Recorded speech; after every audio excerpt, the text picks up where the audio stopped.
What's going on, guys? Welcome back to Blues Fans TV. Welcome to your official review for Chelsea 2, Wolves 0. Guys, top 4 is finally secured, guys. I hope you guys are as relaxed as I am. It was bare stressful waking up today because we knew the game was in our hands, but we weren't sure if we had the consistency to see it through.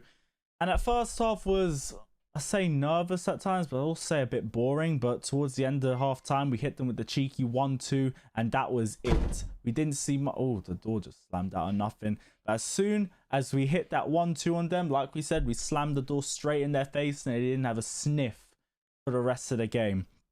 Our first half lineup didn't really have much changes, except Christian Pulisic came back into the lineup. And Willy Caballero actually started the league game. We thought he was going to start the FA Cup final, but he actually started the Premier League game. And to be honest, he made a good performance and he made a good statement for why he should start in the FA Cup final. He didn't have much to do today. And Wolves, I think their attack and their approach to the entire game was just pretty poor. And if I was a Wolves fan, I'd be looking at this game and I'd be thinking, why have we not tried to get at Chelsea both times this season? Because their approach today was, they didn't really try and do much. Ruben Neves was just trying to do pop shots. I think Wolves going forward, they just couldn't really find a way past our defence. They tried bringing Adama Traore on in the second half, and he did give Alonso and Rudiger a good fight for their money, but I think he just got 2-on-1 too much, and the game just became too strong for them. Chelsea, as soon as we got those first 2 goals, we shut the door on them. Jorginho, who has come under a lot of criticism over the last couple games this season because of Billy Gilmour's resurgence in the Chelsea squad.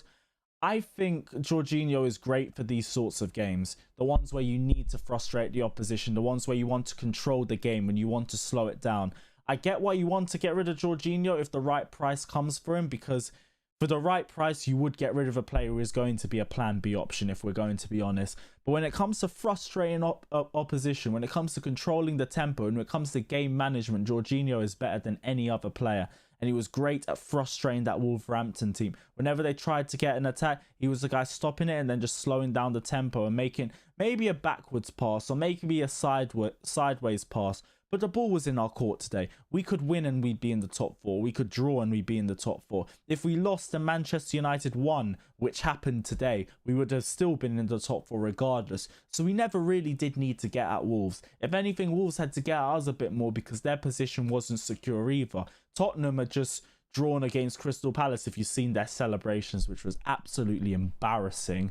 And they've just got 6th place, which means now that if Arsenal don't win the FA Cup, Wolves will have Europa League football. But if Arsenal do beat us next week, they ain't got Europa League football. So this game meant a lot more to them.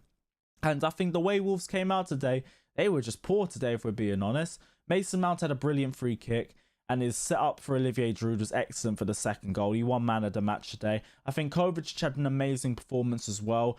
And him in possession, him beating players in the press, he's a good reason for why Wolves struggled to transition from attack to defence, because Mateo Kovacic simply wouldn't let them. Every time he was on them like a rash, got the ball off them straight. And as you know, as soon as he gets the ball, you're not getting it off him. You can't press him and you can't beat him. You can't take the ball off him. And he is our player of the season by an absolute mile. It was an amazing performance from him today. Not really much talking points in this game, I will be honest. Bar the 2 goals, the game more or less came and flew. Willy Caballero had a solid performance today. Reece James was good today as well. I think Rudiger struggled a little bit, but Zuma had a great performance too. And bar that, we're in top 4. Yes, United's our 3rd place and they're above us.